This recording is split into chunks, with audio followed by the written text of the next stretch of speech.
You know what's misleading about kimchi? The food item, or is this a person named Kimchi? No, the food item. Okay, just checking. It's like when I have it in a Korean restaurant, it is just the most delicious, spicy thing I've ever had. But then when I go to the supermarket and buy a little thing of it and put it in my fridge, it immediately turns to shit. Yeah, well, that's because you're buying it at the grocery store. Is that why? Yeah. Can't they master? Come on. What good things come out of the grocery store? Huh? Really? Chips. Come on, chips. No. No? You got to be kidding. I had a nice chicken from the grocery store yesterday. No, you know what? I take that back. It was kind of gross. With kimchi, though, I mean, something where it's made fresh is probably the best.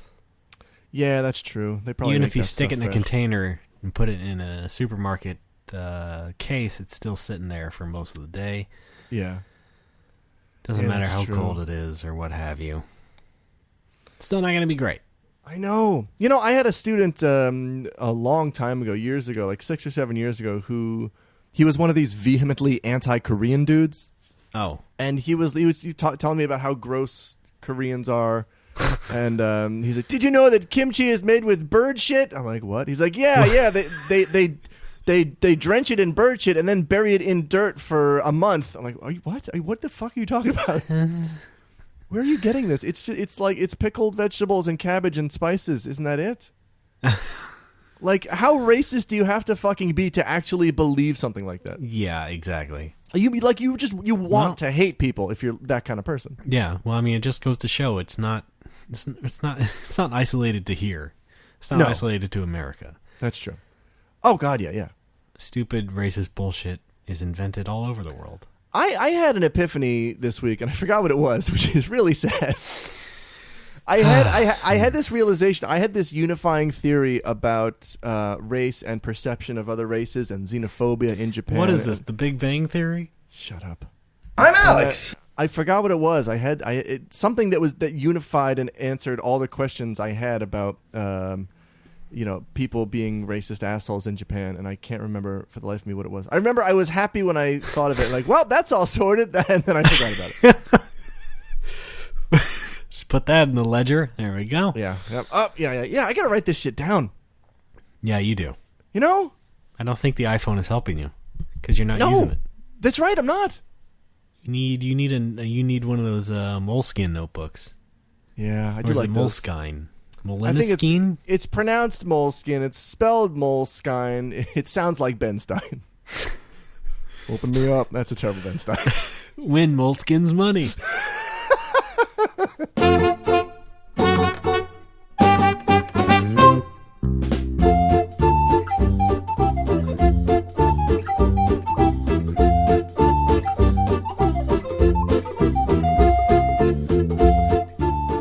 Folks, how's your week been? It's No More Whoppers. Hello, my name is Ray Barnholt, or as my junk mail calls me, or current resident.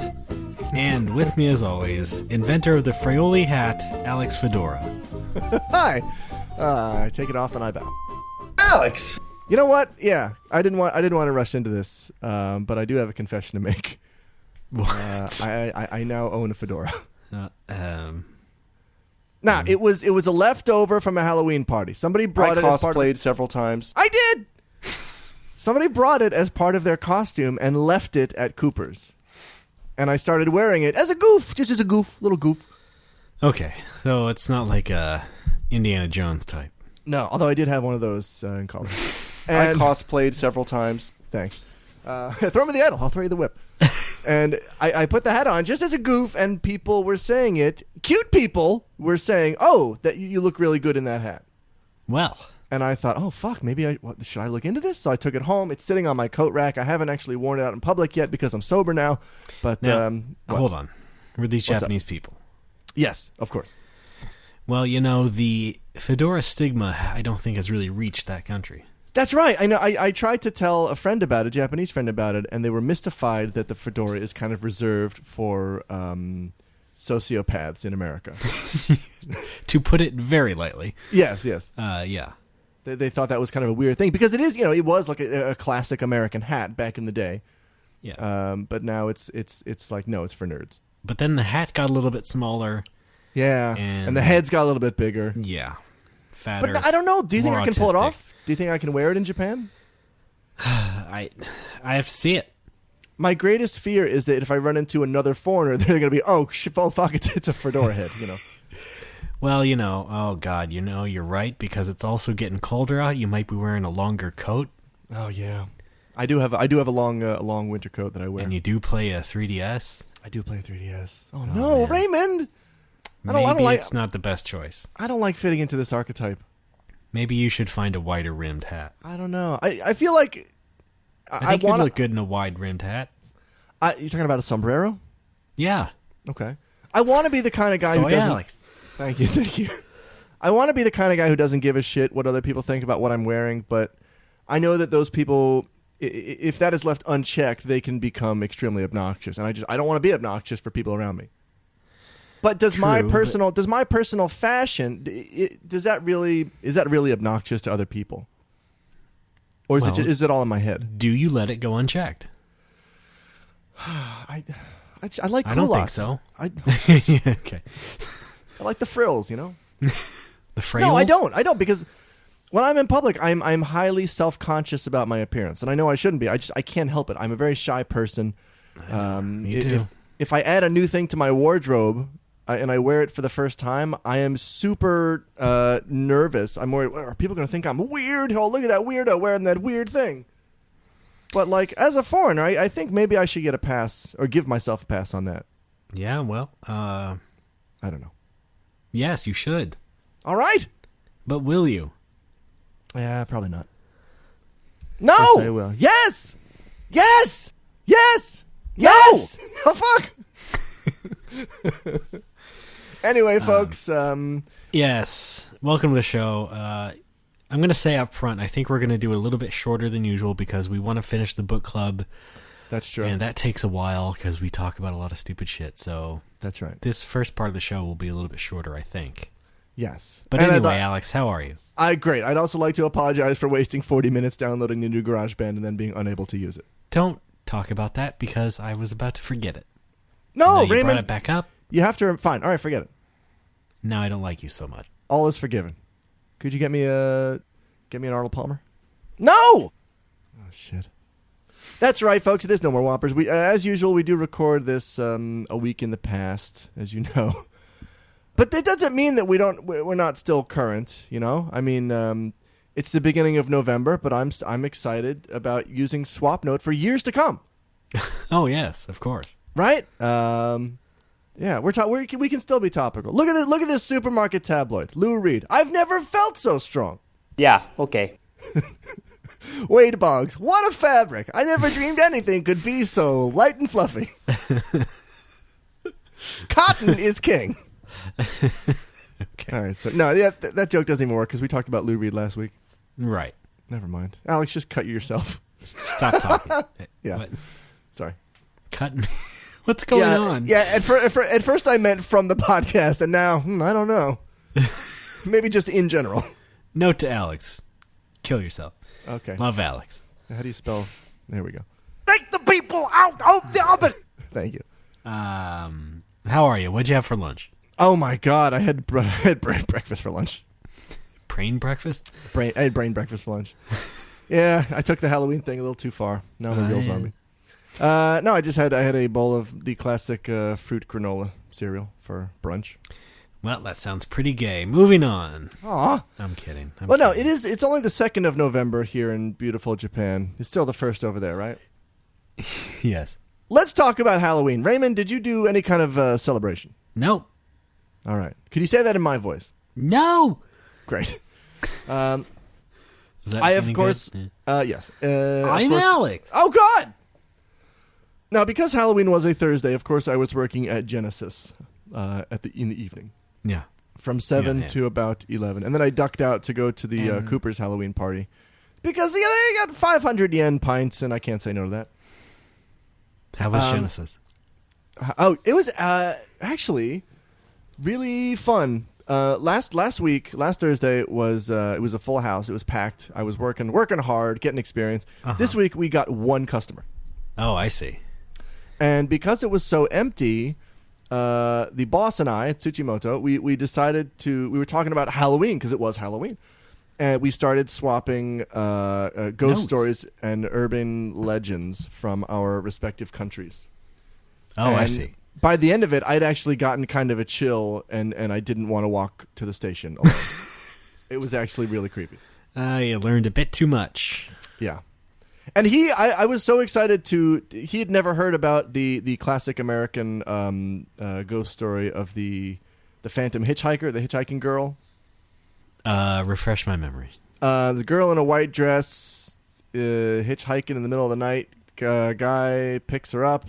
She's like, "Drive me home." So she directs you to this old house, and then when you get there, the driver looks over, realizes she's gone, and the house is abandoned, and it's spooky, you know. Sure. And then he did as close as you can do to a pratfall without falling down. He did that when I told him that story. He was like, "Oh God, that is scary." Jesus. I guess because Genesis, the lighting is very dim, and the music was very low. Oh yeah. And the atmosphere was at the time was very conducive to scary stories. So we really got into it. It's like if we were to talk about this in the middle of the day, it wouldn't be scary. But we were just two guys alone in a dimly lit place with soft music playing. Now it sounds romantic. Kind of was, but no. Yeah, They were married 6 months later. Aw. Now I'm Mrs. Genesis. Did you get into the spirit with any games? Were you playing any Ghosts and Goblins or something like that? We took Something turns. stupid? We took turns. We alternated on continues playing through Splatterhouse, which was really fun. Okay, sure, yeah, good. Yeah. Good. How about Death Crimson? Because I know he likes that. Oh no, I've already played that. Jesus. That's spooky. Yes, it is. I barely got to try the Typing of the Dead Overkill. Maybe I will one of these years. Speaking of spooky. No. Okay. Spooky, no. That's all you were saying? That's it. I don't know. That's it. Okay. It just seemed like a relevant thing to bring up, but I don't. You're have right. much else You're right. It was irrelevant. Yeah. Sorry. No. What the fuck? No, this is no. Then I went to Cooper's.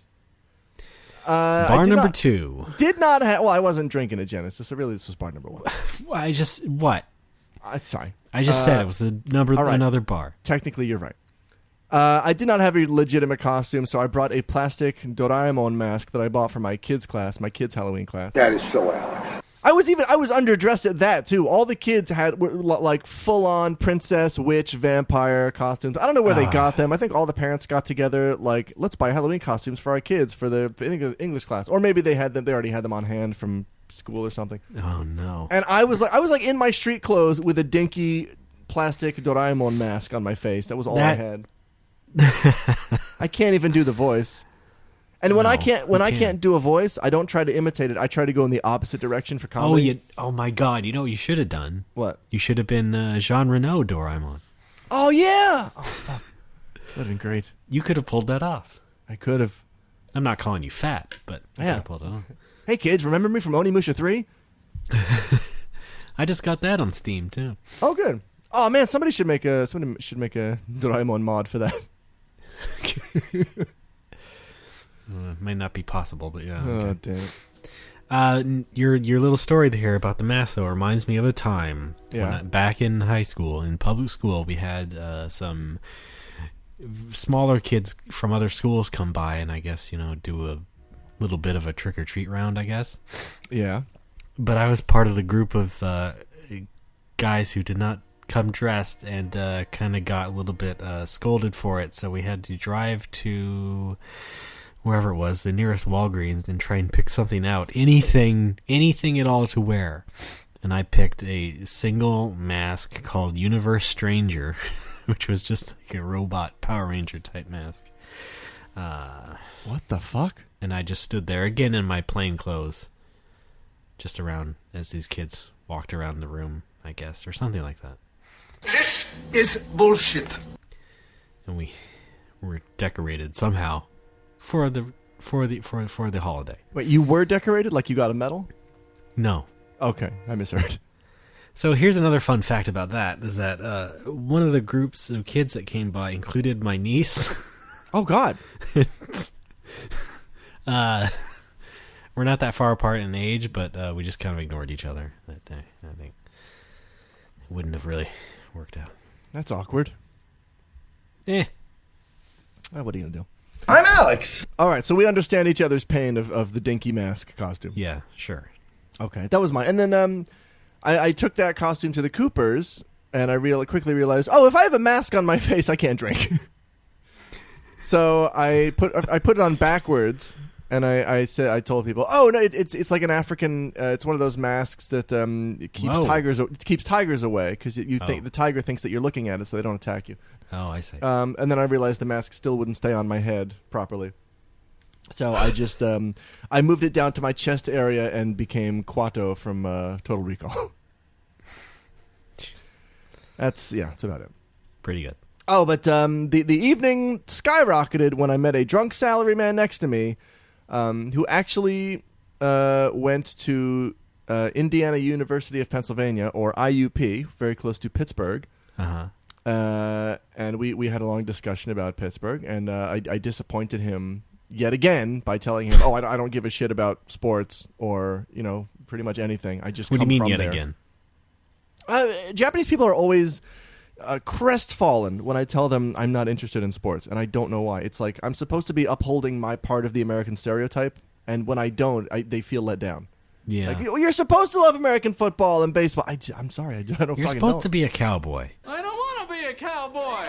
And then we took him, me and James and my friend Itochin, Japanese guy, took this salaryman to Sakae, to this expensive bar. Table charge, a beer is 800 yen. Table charge was 1,000 yen. I've never been to a place where table charge is more than a drink. Table charge is usually 500 yen. What is the point of that? Oh, it's one of those Japanese things. It's like key money. It's like, if I tell people there's a cost here, they will pay it. It's like it's not a cover charge. It's much more individualized. Yeah, exactly. Oh my god. It basically is a cover charge, but like, I don't know. But also, what is the point of making it more expensive than the drinks? I don't know. Well, because it was kind of an upscale bar. Oh. It had like a mirrored floor and expensive lighting. I don't know. The best part, though, is that sitting in this super expensive Japanese bar, there was a guy next to us dressed head to toe like Frieza from Dragon Ball. Wow. Japanese guy, yeah. But how well?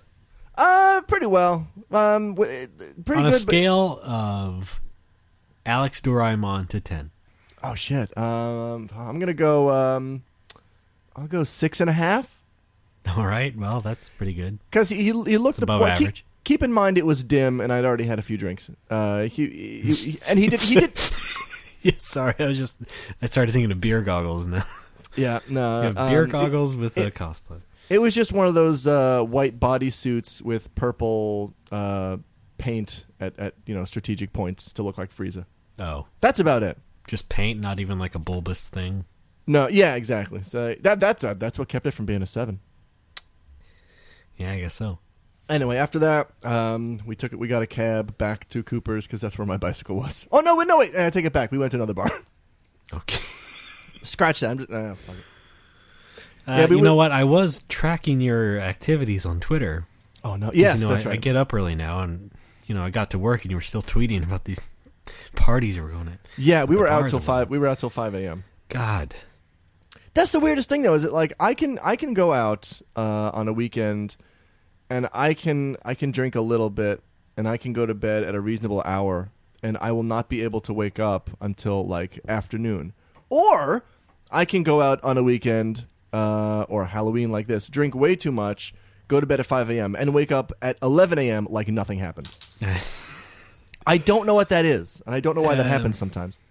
That's called crazy. That is called crazy. I'm a little envious, too. Anyway. I want that power. Yeah. Anyway, because I've been invited to a lot of parties recently, which means I've been overindulging on some beers. So I started jogging again I'm Alex. Thank you. I started jogging again a couple days ago to try to keep that down, and I think that's actually been going pretty well. Wow. Jogging hurts a lot. Yeah. I just want to say that. Well, you can get the new Wii Fit for your Wii U when you get a Wii U.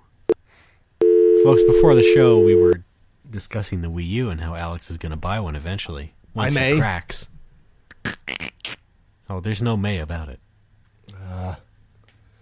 You know, maybe if I start like a 10 and 10 fundraiser. Yeah, sure. Just take everybody's money. Why not? But it'll also enhance the show because it's got that orchestrated soundtrack. Well, right? and the off-TV play. That's true. That's how we rationalized it, is that you can now play it on the couch and maybe make recording easier. 10 and 10 got 7,000 downloads last month. And a bitch ain't one. And that's right.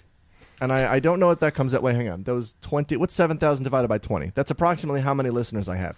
If all of them just gave me $1, I would have some money. Hang on, let me pull out my calculator. That's about 350 people. If everyone gave me $1, I could get a Wii U. I could get the new the DQ10 version on the Wii U, and I don't know, a nice sandwich. Wow. What? That's right, an expensive sandwich.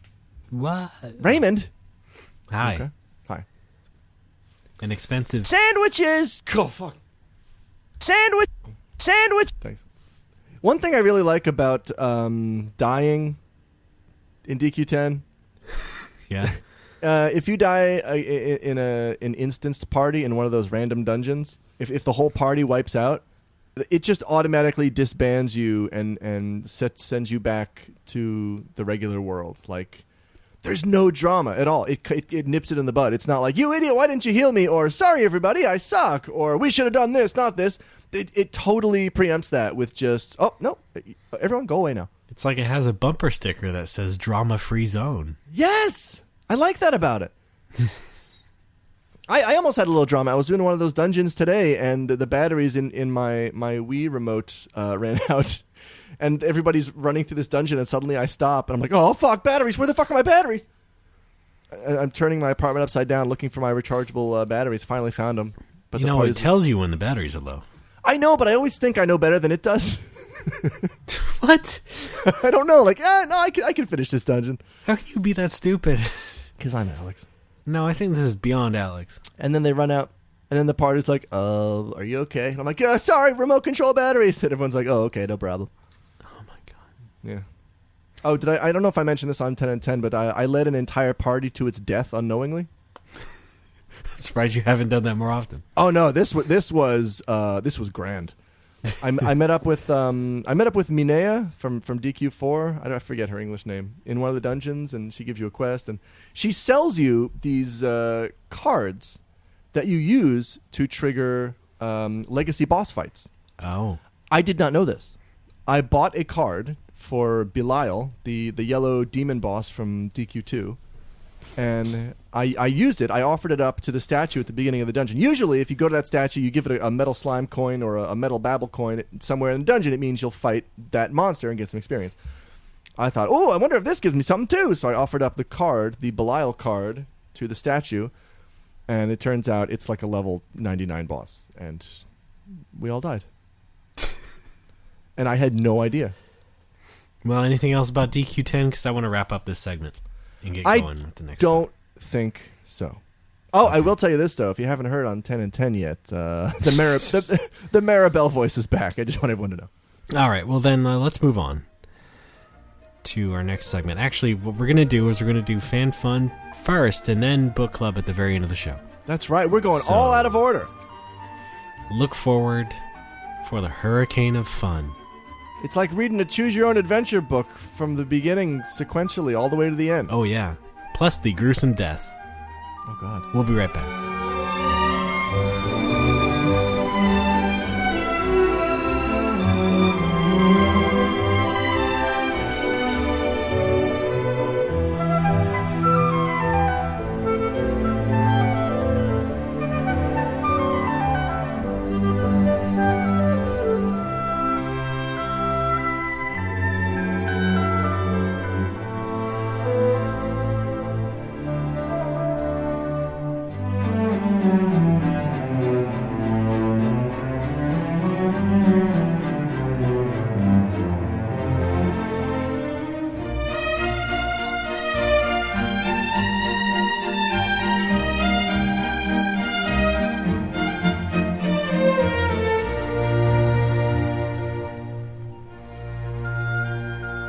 Folks, we're back. It's whoa more knoppers. That was really creepy. At the same time, even. I'm Ray. That is Alex. Hi. And like I said at the end of the last segment, what are we going to do now, Al? Raymond, we're jumping right into fan fun. Now, I'd like to request that we no longer use the fan fun theme song because it really annoys me now. Can you just play like the first few seconds of it and let it go? Because it's really bugging the hell out of me. Does anybody else agree? We need a new fan fun theme. All right. Here we go. Got a Pikachu. No, that's not it. That's not it at all, Ray. That's the Pikachu song. Right. Just play the beginning of the fan what you fun. said. No, fan fun theme. Okay, hold on. Got a Pikachu. No, that's not it. You're not hearing me. I guess I'm not. You said fan fun. Yes. I played the one I like because you don't like the fan fun anymore. I just want the beginning of the fan fun theme where it says fan fun. Okay, well, here we go. Countless dungeons I've explored. No. Raymond, I'll give you one more chance. What if I fail? I still won't care. That's our show. Hey, what if I do it in delayed sequence like this? Gotta count the dungeons I've explored, and the real one cost me traces, and my life was This has been a No More Whoppers memory.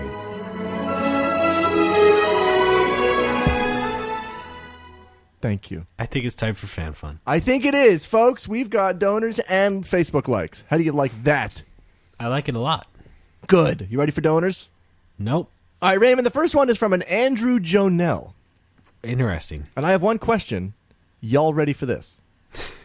Yes. All right. Ready? Tell me when. All right. All right. When? Thanks, Andrew. All right. Purpose. Hail pizza. Sounds crunchy, Andrew. Thanks. Okay. All right. I wonder if you're bringing your A game to this. Just wait for the Facebook likes. Oh, boy. Okay. And the next one is from a Cecil Phillips, or is that Cecil Phillips? Howard Phillips? We went over this. We did? What did we decide? It's probably Cecil. It's Cecil, right? Whatever. All right. Cecil Phillips. Raymond, just give me the go. Oh, go. All right, Cecil, thank you so much. His purpose. Thanks for reviving the book club and adding Nick Nostalgia to the mix. Keep up the great work, guys. His requested drop is this. Pac-Man for NES. I'm jizzing in my pants right now. Pac-Man for NES. Pac-Man for NES. I'm jizzing in my pants right now. All right. Thanks, and no, Cecil, that's his name. Thanks, Cecil.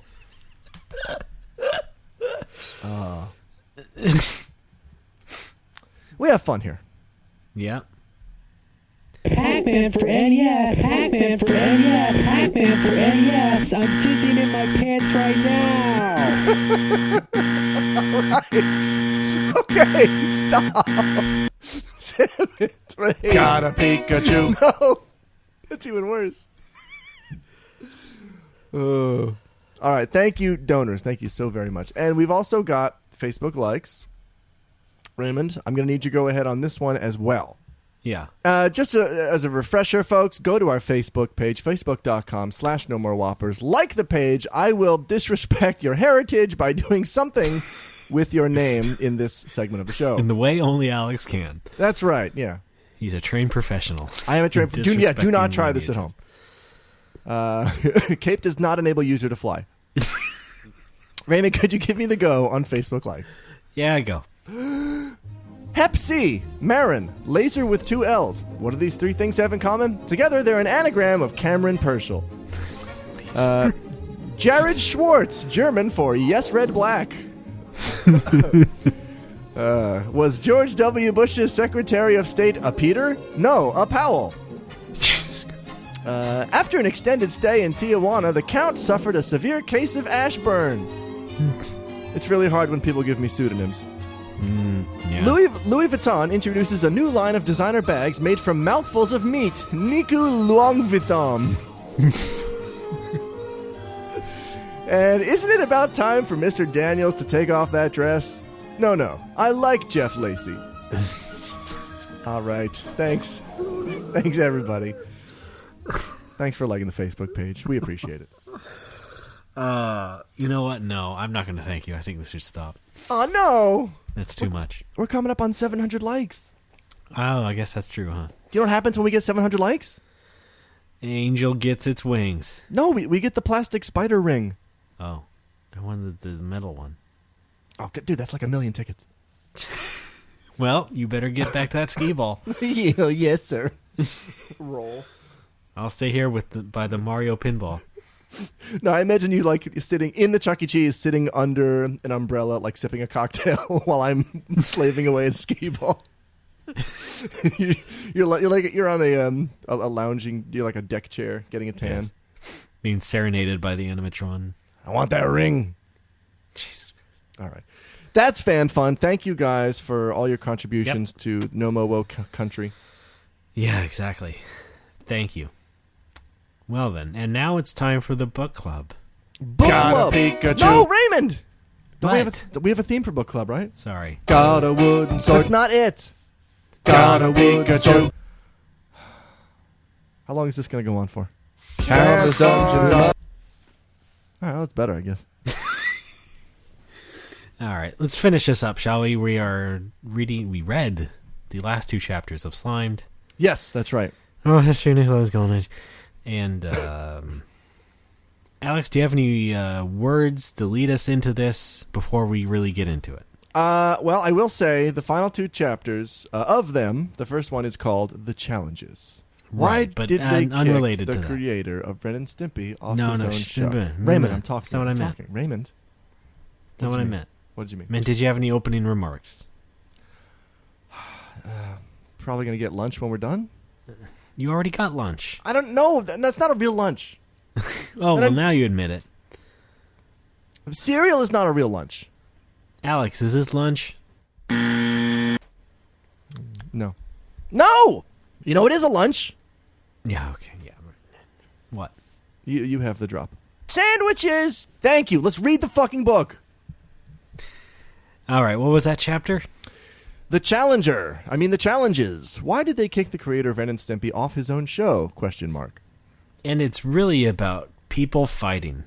Yeah, a lot of it for creative control or against censorship. But of course, at the beginning, you really get the full effect of what a crazy asshole John Kricfalusi is. Oh yeah, I'd like to open this up with a quote from him in response to that question. He said quite directly, "I don't think Ren and Stimpy was too offensive. We introduced farts and boogers to cartoons, but kids fart and pick their noses and laugh about it all the time. Things that offend me are ugliness, slasher movies, and reality shows." I have to assume that when he says ugliness, he means like from a moral standpoint and not like ugly people. Probably, yeah. Okay. Because he certainly drew a lot. He did, yeah. I don't know. I think he's right and wrong in that situation. Like, yeah, he should be given a lot of creative control, but I don't know. There's some stuff in Ren and Stimpy that was kind of horrifying to me as a kid. Sure. But anyway, the main players in this Ren and Stimpy saga are John Kricfalusi and Will McRobb, who was, like, I think the story supervisor at Nicktoons at the time. Of course, he was also the co-creator of Pete and Pete. Yes. And then Bill Ray, who sort of also worked closely on Ren and Stimpy, and then Bob Camp, who was basically the defector, who ended up taking over the show after everything fell apart. Yeah. And some other bit players around that, such as the executives like Vanessa Coffey and Jerry Laybourne. Wait, I've got a quote here from Bob Ray. I'm Ray. Get out. I'm ending the show right now. We're done. You finally did it. This is Puerto Rico. So let me read that quote right directly after that one you just did. Okay. From Jerry Laybourne, saying that the first 6 episodes were not that scary. What happened afterward was scary. Because when the show was a success, and it was a giant success right off the bat, I had dinner with John, and he said, "Now that it's a big hit, you have no right to tell me how much it's going to cost, when I'm going to deliver it, or what the content is."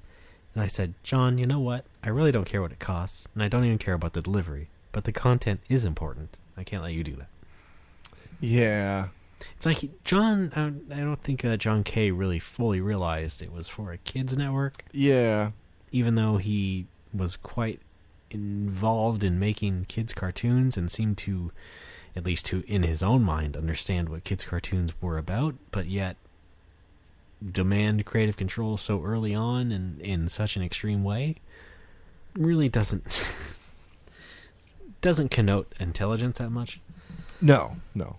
I think it's from what we know about his childhood. I think he was, and I kind of identify with this. He was, he wanted to have power. I guess he felt powerless against his father, and I guess I don't know if he was bullied or whatever, but he channeled all of that into his cartoons. And when he finally broke, he was like, "Oh fuck! I have all the power now. I'm gonna fuck everybody's shit up. I'm gonna demand to have all of my stuff met." You know. Yeah, that is like you. It is like me. No, that's my. We talk. I don't want to get away from the book, but that's like my weird power dynamic thing. Like I feel awkward working under people or for other people, which is one of the reasons I want to open a bar. So it's just me, not anybody else bossing me around. I'm weird like that. Sorry. Listen, I love doing shit alone. Yes. Maybe we have maybe not to that degree. We have a nice partnership here. No, we don't. Oh fuck. I kid. Alex? I got one here from Thomas Minton about the episode "Man's Best Friend." Right. That was like the. Well, it was like the Ren and Stimpy pilot / prequel sort of thing. Yeah. Thomas Minton says, Nick banned the episode, and John resorted to floating it as a bootleg VHS tape just to get it out there. This was all front-page news in Variety and The Hollywood Reporter in September of 1992. Around the same time, John was fired by Nick. Mm-hmm. So he was so in... He thought that his creation was... just had to be seen, so he actually got it out on the bootleg circuit. Yeah. Which I think is kind of interesting. Yeah. And then got fired. Anyway, another small quote from Will McRobb. He said, John, you can't do a blowjob joke on Ren and Stimpy. But no kid's gonna get it. It'll go right over their heads. Every time I make a counter-argument, his response was, it's not like I'm showing them fucking. Yeah. But then, some years later, he almost did. So, in the TNN version of the cartoon. Yeah. I don't know. I don't know where I stand on that kind of thing. Like, I don't have kids. I couldn't make that call right now. But, like, if I did have kids, I would probably... I don't know. What about the fingerprints joke from Animaniacs? What was that one? I found prints! No, fingerprints. I don't think so. Wait a minute. Was that intended to be an adult you joke? might just want to dig up the clip maybe and just put that in there. That's a good idea. Let's do that. It's a classic. Now it is. Yeah. That got on air with no problem whatsoever. Okay. That's different though. That's a little bit more clever though. Oh, well, don't let John Kay hear you say that. Well, he listens, right? No, he only listens to himself. Okay. Let's be honest. Let's be completely honest here. Here's a quote. I've only highlighted it for one reason. You'll probably guess what it is. Jeffrey Darby. It's just business, and that's not a negative. If I'm Bob Camp, I need to be able to do X, Y, Z, and that's a problem I'm making to the network. He needs to get people who are going to help him do X, Y, Z, not people who are going to throw themselves in Bob's way. Yeah. I just think it's funny to hear X, Y, Z. Okay, thanks. No, it's weird because why print that in the book? Like the letter Z or Holy Z, fuck. depending on where you live. You could still write it out as just one letter. You don't have to write Z-E-D like they do here. It's X-Y-Z-E-D. The only reason to put that in is for the author to emphasize that Jeffrey Darby is not American. Oh, you're done. You hate everything. No, I don't. I just think it's funny, and I don't know why. You just hate books. It's a stylistic choice that I don't understand. You don't like reading. I like reading. You're not a fan of it. Reading you Railroad. have so many criticisms. Reading Rainbow. Step 9! Okay, here's a real quote from Eddie Fitzgerald. This some background on this. This is when after John was fired and Nickelodeon was going to continue to do Ren and Stimpy without his voice too. He was doing the voice of Ren, right? Yes. And then Billy West, who was doing Stimpy, had to take over both voices. Is that right? Right. Okay. Yeah. All right. Of that, Eddie Fitzgerald says, in my opinion, it couldn't have happened without the artists going over there, and I'll include Billy West in that. I think Billy did a horrible, horrible thing. There's another guy whose hand I wouldn't shake. I'm disgusted by it. It's a voice acting job. He had nothing else to do with Ren and Stimpy. Yeah, but I don't those think people... he can, yeah, but what? he was really close to the whole thing, and that's the sort of thing happens, you know? I know. When a line is drawn so clearly like that, and I mean, we've barely even talked about this whole spat already, but like the whole thing where Nickelodeon was getting so fed up with John Kay that they just, you know, took it away from him and gave it and set up a new animation studio just for that. And yeah, it was like one of those things where the rest of the animators were like given an ultimatum whether they can go join them or not, and right. That's where bitterness came up. And yeah. Well, let me read Billy West's reaction to that. Everybody has been so misinformed for years and years and years. I just came to work, and there were a lot of people at work there. If I didn't continue to go in, all those people might have been out of work. So on the one hand, yeah, maybe he kind of stabbed John in the back. On the other hand, he was still part of this team that was making a thing because Nickelodeon wanted it made, and they had jobs to do. Mm-hmm. Yeah. I don't know. I'd like to be a voice actor. Anybody? No. Aw. Yeah, okay. You can voice Iwata. All right. Yeah, okay. No, be real. Oh. You know English. This is Iwata. Okay. Anyway, there's another quote here from Mike Fontanelli, I guess an animator, in talking about one of the guys in charge of the Nickelodeon animation studio. Games studio. What the fuck kind of name is that? Anyway. Jim Ballantyne tried to lure me to Nick's game studio with a pack of lies. I got a phone call from him promising me directorship and a 40% increase in salary just for starters. I told him I wouldn't betray anyone, especially not a fellow cartoonist. So he told me John was on board. 10 seconds later, I was on the phone with John, and it was news to him. I never saw games. I never set foot in the place. My nose is clean. So that's another indicator of how a bit saucy it got. Yeah. Yeah, Games. What was Games? I forgot about that. That's what I just said it was. It was the animation studio they set up to take over Ren and Stimpy. But why was it called Games? Because they're unoriginal. Okay, great. All right. More on that. Here's from John Kay. Only a handful of short-sighted fools went with Nickelodeon to help them form their own studio. Then they all fought among themselves and wondered why no one was loyal to each other.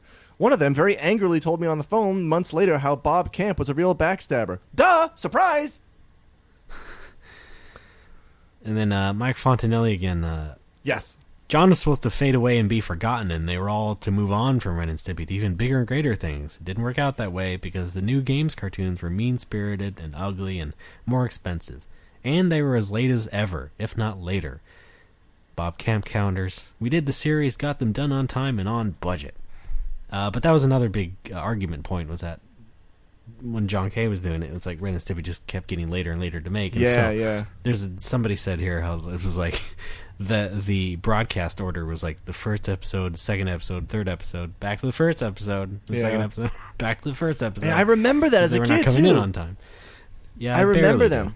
Because Yeah. I remember that, like, when a new episode of something aired, when I was a kid, I was religious about that. And I say religious kind of has a double meaning because my family would go to church every Sunday, and I would be like, oh, I get to watch The Simpsons tonight. That was one example of that. Like, it's Sunday, I'm going to watch Simpsons, a new episode, great. And then Ren and Stimpy, same thing. Oh, Ren and Stimpy's on today, I'm going to watch it. And then after those first 3 episodes, that excitement was still built up. I'm like, all right, new episode.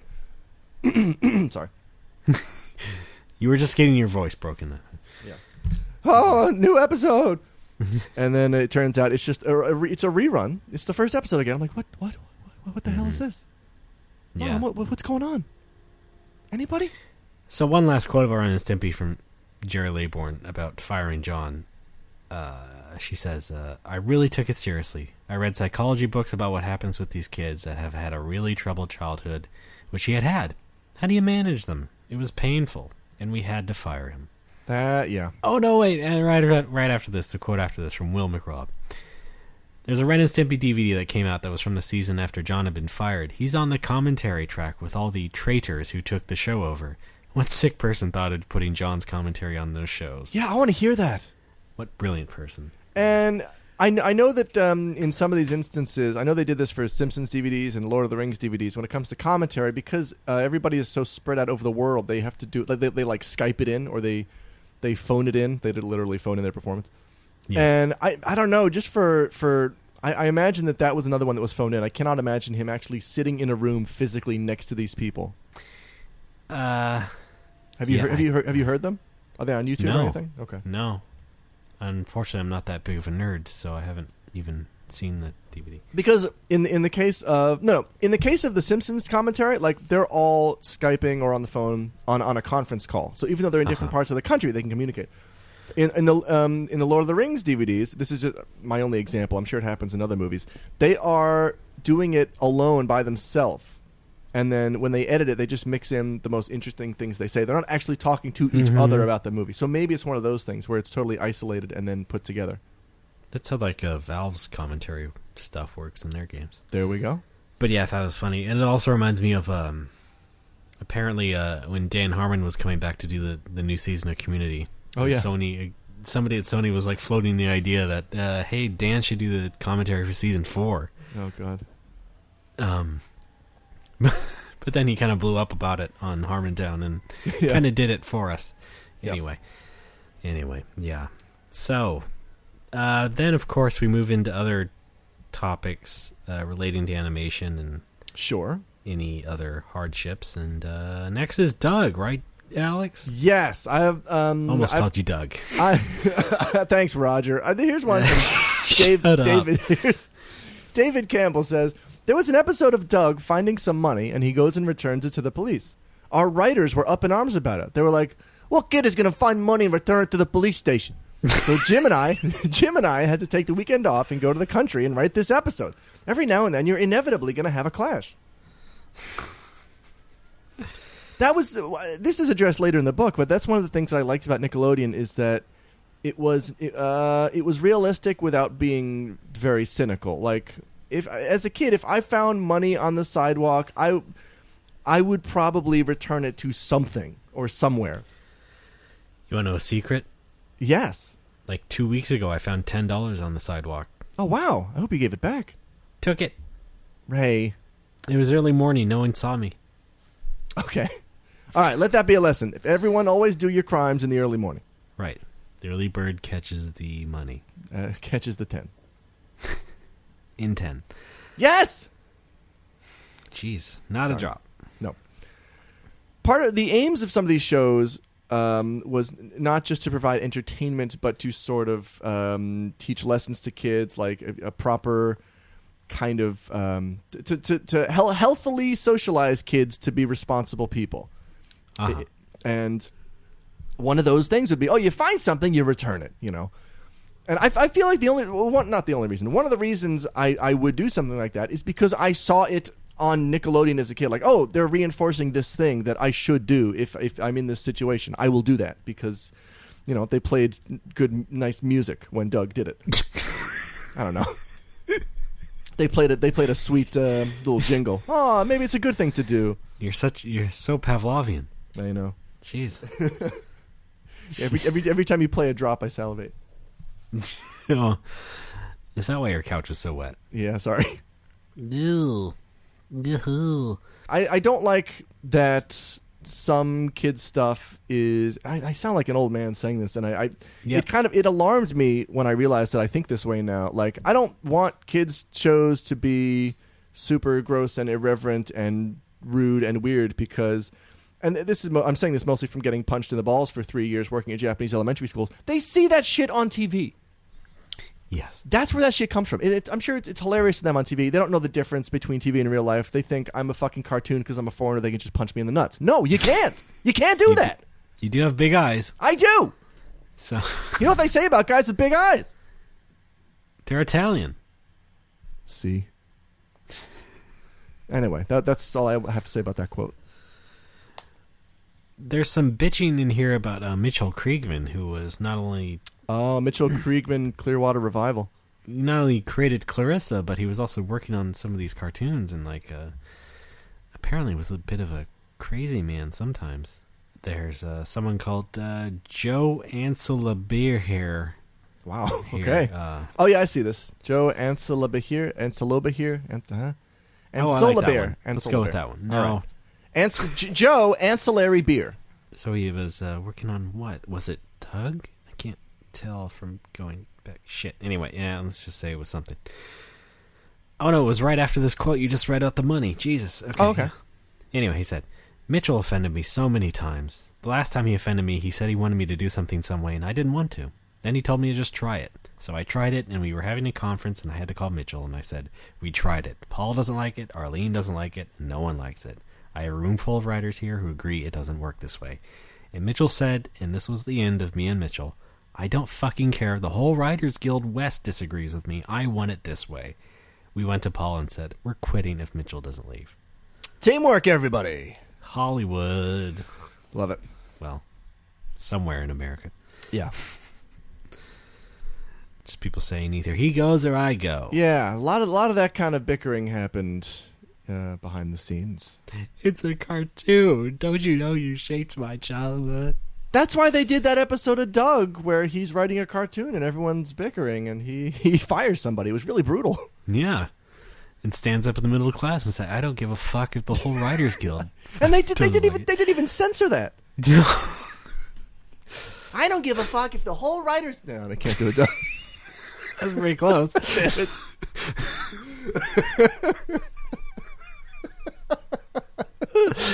It was getting there. Oh, damn it. It was getting there. I'll work on it. Yeah. That was obviously Billy West too, right, Doug? Yes. Okay, yeah. What do you mean, obviously? Yes, he's right here. I know. Oh, no, I thought he was talking as Stimpy and Ren. I didn't realize he was. I didn't confirm in my head that he was also Doug, but I mean, there's a reference to him. Exactly, like his Philip J. Fry voice is the same thing. It's just or his Honeybee. It's his regular voice. They're not so genius anymore, are they? No, I have another Doug quote. Doug contributed to this book. Now, another David Campbell joke, and this is why the character of Doug really resonated with me. This is why I loved the show Doug, because I felt like, oh, this kid thinks the same way I do. And this is why. David Campbell says, the thing that sticks out the most for me as far as what made Jim Doug and Doug Jim, and this was really intrinsic to all the stories, was this crazy emotional extreme where he imagines the worst thing that could possibly happen to him and almost at the same time imagines the best thing that can happen. He actually manages it pretty well, like a straight, even calm, sweet, kind, gentle person, which he is, but his inner emotional life has much more turmoil. Mm-hmm. I often find myself falling into this pit where to get myself motivated for something, I try to imagine the best possible outcome, and then somewhere along the line, I imagine the worst possible outcome. And I struggle to sort of understand that, well, you know what, you're just going to end up somewhere between them, and that's okay. Yeah. Like right now, I'm in the middle of a shitstorm, and I wake up some days, and I'm like, oh, fuck, I'm not even getting up because the worst, the awful, terrible thing is going to happen. And then some days I wake up like, oh, great, I've got a full day ahead of me. I can do all kinds of crap, I'm in a good mood, and it's always an extreme. It's always one or the other. That's a kind of disorder, right? Should I be talking to somebody, Ray? Dr. Ray? Who are you talking to right now? I don't know. I don't know anymore. I don't want to go off track. I'll get to my man. I don't know. It sounds pretty normal. You're not alone. Okay. Anyway, that's how I identify with Doug. I think we have this tendency to envision every possible outcome and then gravitate towards the extremes. Yeah. I don't like that. I can't help it though. That's the way my brain is wired. I'm sorry. Going back to that diversity chapter or whatever, they were talking about how Skeeter was not really black or was black. Oh, yeah, yeah. Then they said Patty Mayonnaise was Southern. It's like I never heard any sort of possible accent that would suggest that. Well, what? That was her whole accent. It was a Southern accent. It never came across as that to me. Real? No, I got that from the beginning. Whatever. Yeah. I guess when I think of like southern voiced female, I just go to like Dolly Parton or somebody. Okay, well that's Anyway, turns out gack is a term for heroin. Yeah, was that true? Well, it's in the book. Okay. Says, well, a lot of things are in the book. Somebody says, this is about Double Dare, by the way. It moves on to Double Dare, and just, the rest of the chapter is just naughty things, I guess, that happen on shows or whatever. Anyway, somebody referred to the slime as gack, although gack did become a separate thing. But, did I say heroin or cocaine? Anyway, here's you said heroin. Marc Summers. He says, in 1986-1990, we had, shall we say, a colorful crew.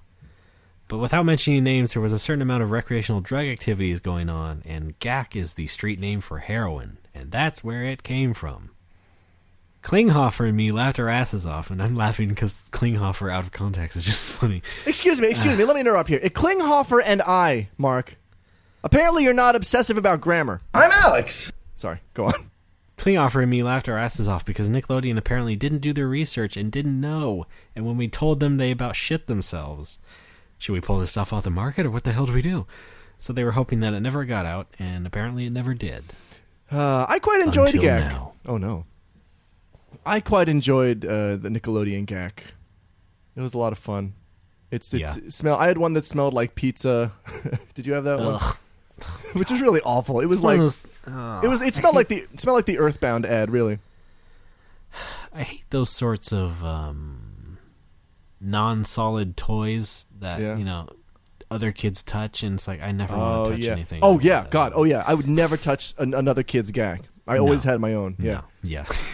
I don't think I ever had Floam. That's a tip for you kids. Always have your own gack. Yes. I don't think I ever owned my own Floam, but I did. One of my friends did. I may have played with that Floam. No, but not gack. Gack was just a magnet for hair and dirt. Foam smelled terrible. Yes, it did. It's like, why don't I just eat a whole tub of PVC? Fucking God. Oh, that's good. Oh, try it with the honey barbecue.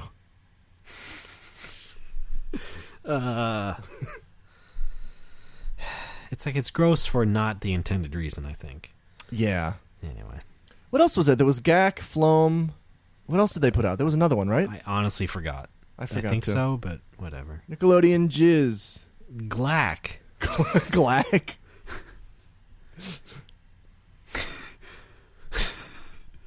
Talome. No, that's a Jewish high holiday. Anyway, moving on to Salute Your Shorts. Here's Eric MacArthur saying, I thought Salute Your Shorts was cool, and we had a good time. But the people running it were a little bit crazy, and it was a little bit nuts. This was a time when there was a lot of coke going around. It tells you what that time was in the 90s. People walking around with big block cell phones, playing it up Hollywood style and stuff. But we had a blast. Awesome. There's a lot of coke going around. Oh, yeah, it was that time. This reminds me, kind of a tangent, I just heard the Moshe Kasher episode of You Made It Weird with Pete Holmes, and he says that when he was a kid, he thought... you're talking about Pete Holmes. I know, because it's that podcast. He said that he thought that when people referenced Coke, the drug in popular culture, they were talking about Coca-Cola. So, like, he imagined, like, all these Hollywood big shots were just drinking bottles of Coke and then, having all-night benders because they were filled with sugar. Which I thought was kind of cute. Anyway. Sure. And hang on. Sorry, I wanted to say something. There's something about the 80s and 90s. I've sort of teased this before. I've never put it into a cogent argument, but something about the 80s, 90s, and I think it was influenced by drug use, especially cocaine. Like everything was so negative and pessimistic, and there were more assholes, and assholes were praised more and sort of lauded for being anti-heroes, things like that. Like, hold on, that's 2013. Sorry? That's the indie game scene. What? Am I right? Anyway, go on. That's about it. I want to analyze that in with Robert De Niro. I want to take a serious look at the 80s and 90s and why there was so much negativity, and if it was just drug use or if it was just I don't know. And that's a topic for another show. Never mind. I have another quote here. There was a time when Roger Price called an impromptu meeting of the crew. You can't do that on television. And being the protective and maybe a little crazy guy he was, he brought a gun to the meeting announcing that if anyone tried to give or sell drugs to any of the kids on the show, he would kill them. Classy. Yeah. Well, that gets things done. Yeah, I guess that's effective. Yeah, okay. Yeah, next. All right, I have something here from Andrea Lively. She says, we only did 2 seasons of Nick Arcade, but even so, there were a lot of little kids who grew up on it. Kareem Mitef called me and asked if I knew a person who had contacted him about me. I told him the guy was someone who had watched Nick Arcade and would call into the radio station where I worked. Then Kareem said, he's a grown man now, and he's calling me asking about private information about you. Years later, a lot of these kids grow up and become weirdos. It doesn't matter if you're uber famous or not. So I'm thinking, thank goodness people don't know what I look like. Yeah. That was another risk of having television that resonates so strongly with kids, is that if that kid grows up to be a weirdo, he's probably going to Alex. He's probably going to be Alex. He's probably going to identify with Doug and write a sad book about it. My Life as Doug, a memoir. It's NaNoWriMo. By Alex Funny. Yes. Isn't it Nano? I say NaNoWriMo. Alex. But I guess it might be Rimo because it's Alex. because you're writing. I'm going to skip way ahead to stuff about Rugrats and how fucking stupid the co-creator Arlene Klasky was. From Paul Germain. First of all, Arlene did not like Angelica. She thought the character was too mean and too cruel. That was a fight we had for a few months. And then, hold on, there's another one, like, from someone else saying, she'd have all these notes, and it was usually, why are the babies fighting with each other? Why does Angelica say, you dumb babies? Which is a line I wrote. Arlene, any TV show needs conflict, otherwise the audience gets bored. I don't see why the babies can't just get along. And the whole thing was like, she just wanted to make this great show for her own kids and teach them all this morality stuff. And it's just like, holy shit, lady. I'm glad you lost that battle most of the time. Yeah. I did like Rugrats as well growing up. I liked the dynamic. There was all kinds of character personalities were represented in each of the kids, which I quite enjoyed. I took to it a little slowly. I didn't like it at first, but yeah. That's all I've got for that chapter. Raymond, how about you? Yeah. There's lots of other stuff that we highlighted, and but it's good stuff. Good stuff about Double Dare, especially. But sure, anybody should just go ahead and read the book themselves. Read the book. It's called Slimed. Next chapter. Must-see the final TV. chapter. Okay. So the last chapter is called The End of an Era. How has Nickelodeon changed over the years? Vanessa Two Coffey. words, Power Two words. Rangers. God damn it, Ray. We had a pact. Sorry. Yeah, 2 words. Power Rangers. Yeah. Yeah, I think there was something about kids' TV that became much, much more action-oriented, and Nickelodeon latched onto that. I mean, not to say there weren't action-packed shows before that. I was big into He-Man as a kid. But Nickelodeon took cartoons into this very human place, like Doug, something that you could identify with, and not just a guy swinging a sword. And then Power Rangers sort of took it back to action for everybody. Yeah. Marc Summers says, Nick from 86 until right before 2000 was great television, and then they lost their way. Yeah. Byron Taylor, he says, we contractually had to have something going on the stages every day when the park and tour were open. Sometimes there was legitimate production going on, but when there wasn't, there was the necessity of creating the illusion there was. They called it camera blocking. They had all kinds of names for it. They had PAs down there moving things around, looking busy. So apparently... Oh, I love it. Nothing else is going on. Yeah, basically. Yeah. Look busy. Just before that Marc Summers quote, there's 2 that I want to read here. One from Dana Calderwood. She says, he or she, because Dana could go either way. Well, you can always look it up. All right. Well, you know what? I like Dana Carvey and Dana Gould, so I'm going to say it's a man. This paragon of masculinity says, the same is true in every industry, not just TV. I was there last week, and there's nothing but boardrooms, hundreds of offices. They've become a company now. It used to be 1 floor and a couple of people coming up with goofy ideas. Yeah. So the main, I guess, reason here is really not that surprising. It's just that Nick got so...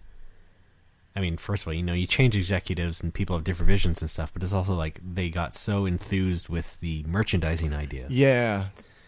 And everything got way more commercialized as a result. I'm afraid it's going to happen to us. What? No more Whoppers. What about it? I mean, we've already sold out NoMoWo Con.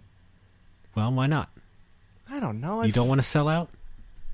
I mean, I want to sell on. out in the sense that I want to fill all the seats, but I don't want to. I don't want to sell out. I think the Alex and Ray plush dolls are a little much. Come on, we could finally get that Range Rover you always wanted. All right, I'm in. Yeah, there you go. No more Whoppers. Saturdays on Nick. All right.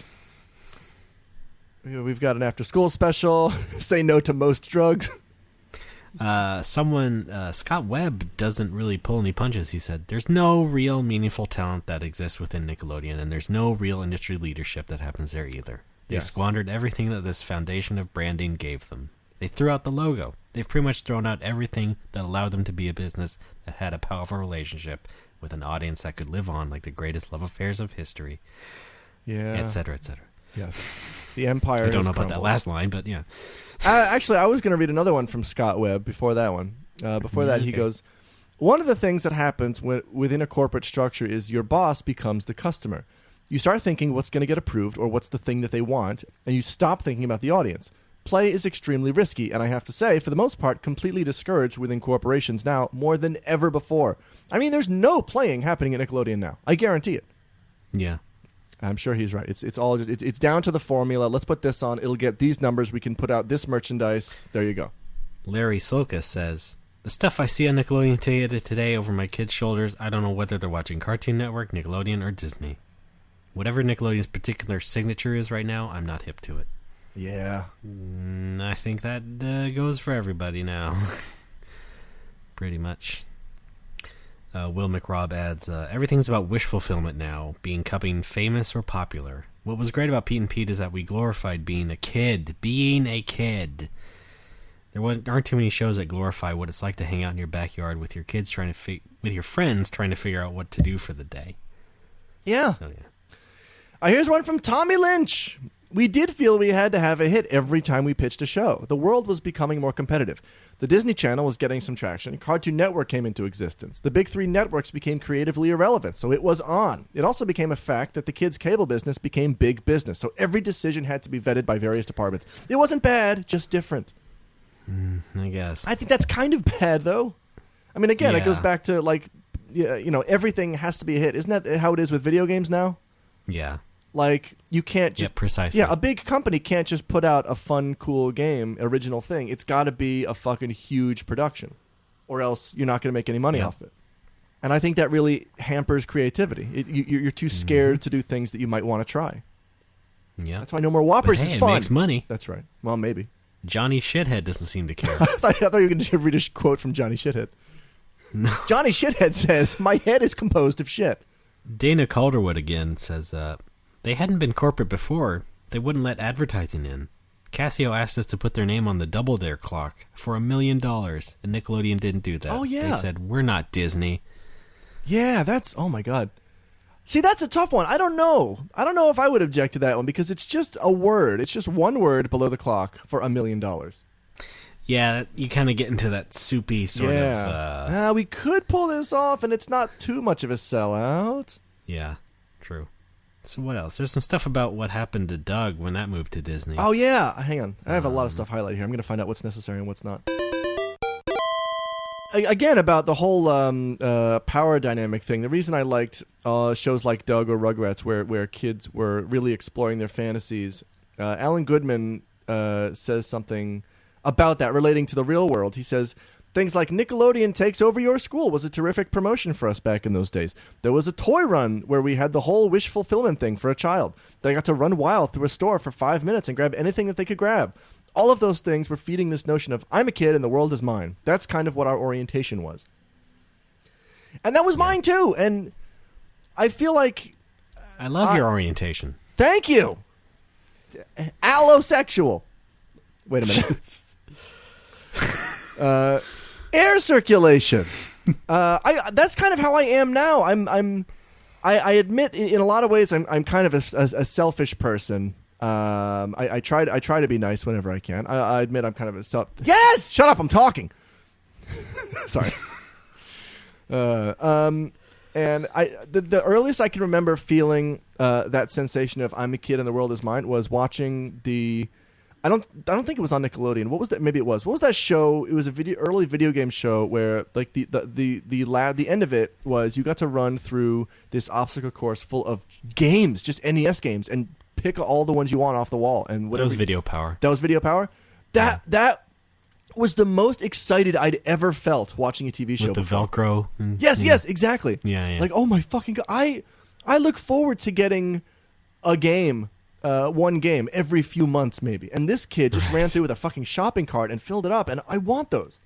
Yeah, I know. You know, it's an amazing feeling, and I don't know if it's just something Still is. Yes, it's just something in my nature, and I've retained some of that. I'm sure it was already an innate thing in my brain, whatever structure, but I don't know. Nickelodeon really was a great. Nurturing force. It was kind of an outlet for creativity and self-identification. Like Doug's Fantasies, I loved all those. Mm-hmm. Basically, they raised you when your parents couldn't. They did. That's right. My parents were away working in the coal mines to buy me that one NES game. No. Anticipation. Thank you. That is so Alex. That's me. Sorry. So I have a great quote here. There's more stuff about what happens sort of post-Nick, some things, or things that were splintered off from other shows. Robin Russo, who was the assistant-ish lady on Double Dare, she said, Mark and I went on to do another show called What Would You Do? Which I called, Why Are We Doing This? You remember that one? Yes. Oh, absolutely. Yeah. What would you do? Oh, God, yeah. Yeah, that was one of those shows where that was at the stage where I was sort of losing interest in Nick, and that show certainly didn't help because more often than not I just found it really boring. Like nothing happened. Right. There was a weird game and then a lot of nothing.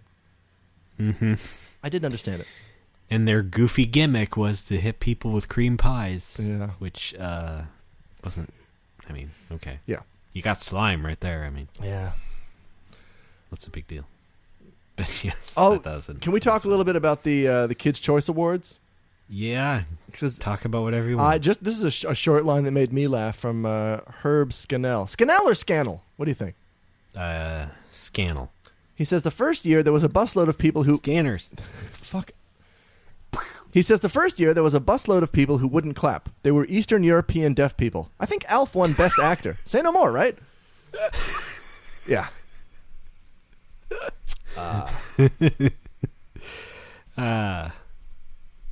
I gotta see the footage of that. I have nothing against deaf people, but the whole format is you're sort of relying on the audience to hear and applaud at specific times. I don't know, maybe they didn't have an applause light. They couldn't light it up. But boy, do you hate Eastern Europeans. Oh, don't get me started. Coming back to John Crispolucci. Oh, sure. Talking about his the Spike TV version of Ren and Stimpy. Bill Ray says, "You didn't have to go straight to fucking homosexuals and buggering each other.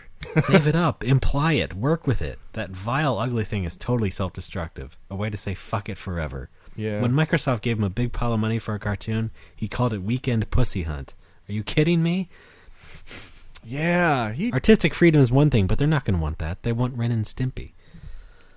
He really insisted on going overboard with that. Yeah. Fuck. I know some people say, that assholes are entertaining. That's why they still give them attention. Yeah. I don't always agree with that, but I think maybe in John K's case, I'll let it slide. Because he is entertaining to a degree. To a degree. He can still spin stories like that, and, Well, Will McRobb... I'm not saying his creative output is all that great, but, Well, here's what Will McRobb has to say about that. When John got a chance to do everything he wanted to do on the Spike version of Ren and Stimpy, it failed because people don't want to see something that just goes way beyond the boundaries. They want something that has some dimension or humanity to it. I kind of agree with that. Yeah. Like, gross out humor is... It never goes beyond gross out humor. Like, okay, this is gross, move on. If there's another element, if there's another angle to it, you can make it interesting. But, and I think he had that in the Nick days. There was something, a weird psychological bent that was fascinating to me as a kid. And then you become a weird psychological mess. That's and right. then Hi. Stuff like that happens. I'm a- Not you, I meant John Kent. I'm a bagel. Sorry. Oh my god, I have to get that to drop. Damn it. Fuck. I have to. This time I have to. All right. Okay. I found what is apparently the only quote in the whole book from Dave Coulier Oh, wow. What did he about say? his show. What did he say? Out of Control was like comedy college for me. Bob Hughes was extremely generous with letting me exercise comedic freedom, so I learned a lot about delivery, timing, and being funny on camera. By the time I got to Full House, I was well armed. That's, yeah. And then exit stage right for Dave Coulier for the rest of the book. I love that quote, though, because I love Out of Control. That was also one of those early shows that informed my comedic sensibilities. What? I'm sure it did for me, too, but I barely remember it. I remember it greatly. I do not. There's a lot of clips of it on YouTube. I highly recommend taking a peek. I think I did see some, and I remember like the logo made up of different parts of things. I remember that thinking, wow, that's really cool. They did that. Because as a kid, it's like, wait a minute, like just your reaction. These are just it's stop motion photography. You're just moving things around a desk. But I'm a little kid, but potentially I could do that because I've got a desk full of crap and I've got a camera. It was that kind of inspiration. I have a still camera. I can take still photos and put them together to do a cool thing. I don't know. It seemed really low tech, which I enjoyed as a kid. Yeah, what he says about Out of Control is kind of how I felt about the first few podcasts that I did before this. Like, if you go back and listen to like what I used to do, I had no fucking idea what I was doing, and it was really awkward. Yeah. And now it's like I feel really comfortable with you and the whole format. But like it was that kind of thing. It was podcast college for me. Actually, that's what I'm Alex is from. That's right. My old the old older podcast. Yeah. Wow, back in the day. I'm Alex. I still am. Sometimes I take out my ID and I look at it fondly. It's a great quote. Fuck me. Yeah, great quote from my guy. Fuck. Shut up. There's a great quote from Christine Taylor, who was the blonde girl in Hey Dude. Yeah. And then Marsha Brady in the movies. And then married Ben Stiller. Yeah. My husband kept hearing people coming up to me saying, I love that show and grew up watching you. I loved Melody. Paris Hilton came up to me at some place in LA and went crazy because she was such a big Hey Dude fan. This was before Paris Hilton was Paris Hilton, so I didn't even know who she was. Someone had to tell me. And then Ben would say, I have to see this. They hadn't put the show on DVD yet, so when Ben was working on a movie at Paramount or something, as a gift, he got somebody at Nickelodeon to burn the full series for me. Wow. I made a case and everything.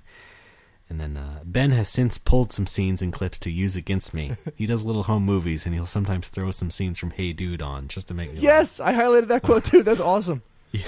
That's so great. Yes.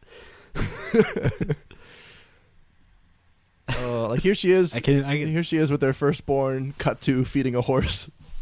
It's just great. Yeah, it's like when Paul Rudd goes on Conan. Yeah. And his clip from his movie is just the same one from Mackinac. I didn't know he did that. That's great. Yeah, check that out on YouTube. And then we fillet Mr. Wizard for a few quotes. Oh, I love Mr. Wizard. Yeah. Yeah. This quote from Dave Roden made me laugh, who played Merv on Welcome Freshman. Yes. He goes, several years after the show, I was 18 or 19 and I was in Florida at a hotel pool with a bunch of friends. At this age of my life, I had grown out my hair, at least chin level all the way around, and had a big, fat, thick goatee and an earring in my ear, and I had put on a lot of muscle. This little girl, who was probably up on the 8th floor of the hotel balcony, screams, "It's Merv!" And all my friends just died laughing. They were like, "Yes, it is." And I was like, how did this little girl from like 8 stories away recognize me with long hair, goatee, and an earring? I didn't even feel like I was the same person. Seriously, you remember that? Yeah. That's amazing. Because I only remember him as like the scrawny nerd on the show. I can't even imagine him looking the way he did in this story. Yeah, exactly. That makes me laugh. It's Alex. Hey, guys. Yeah, I'll sign it, whatever. Yeah, I got your gabagool right here. Can you sign it, NoMoWo? Fuck off. Well, NoMoWo, go fuck yourself. Signed, Alex. That's $20.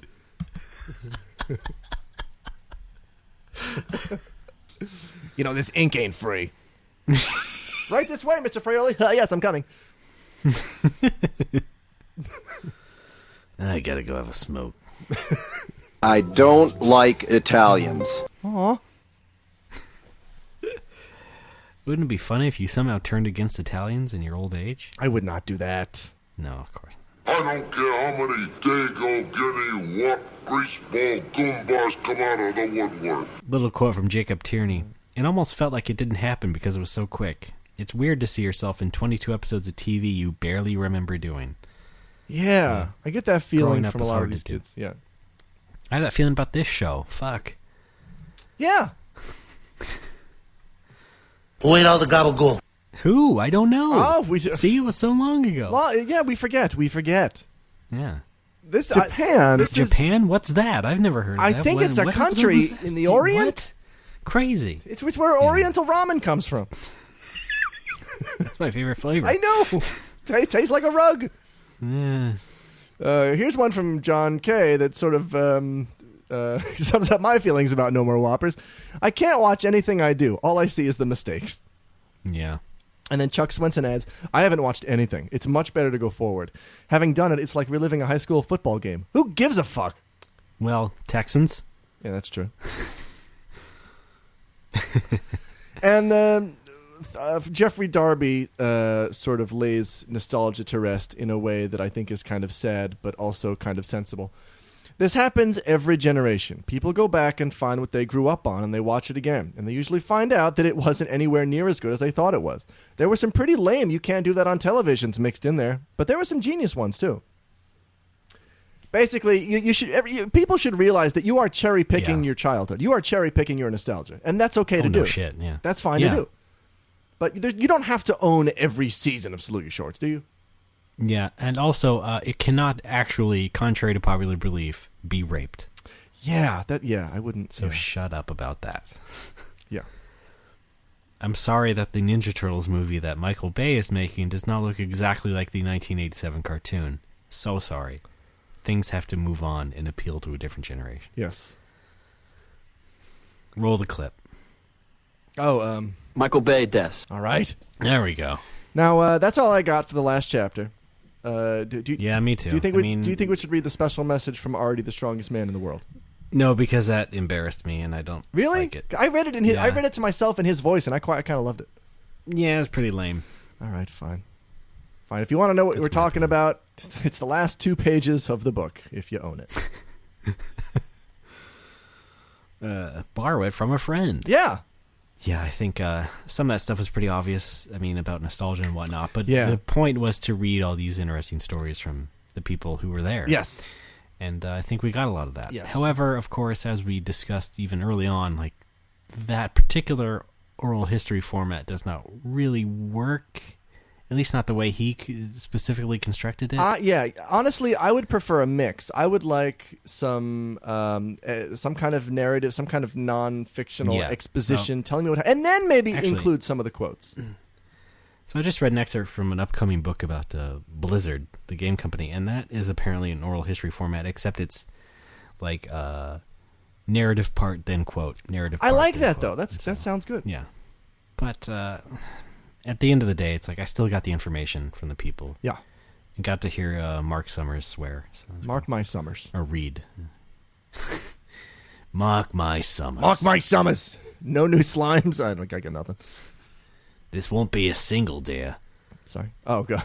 What's up? Single Dare. Yeah. I can't believe Single Dare lasted more than one episode. These are some really low stakes.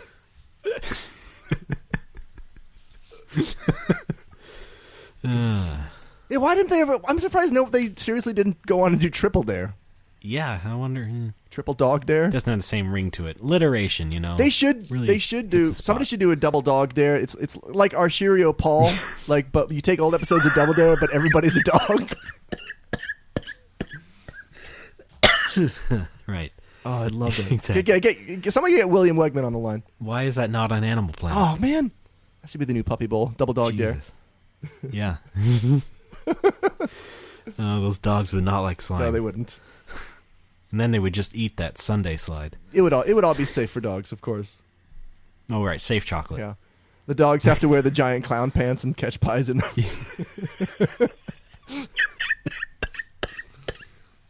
Oh, it's starting Now, again. Sparky, you've got to catch at least 5 pies to win this physical challenge. Yeah, I'm not sure. What should we say at the end here? So we do need to end the show, too. Yeah. But, Nick was great for about a decade and a half.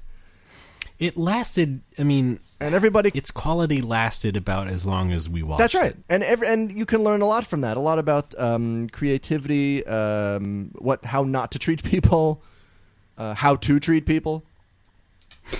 You know?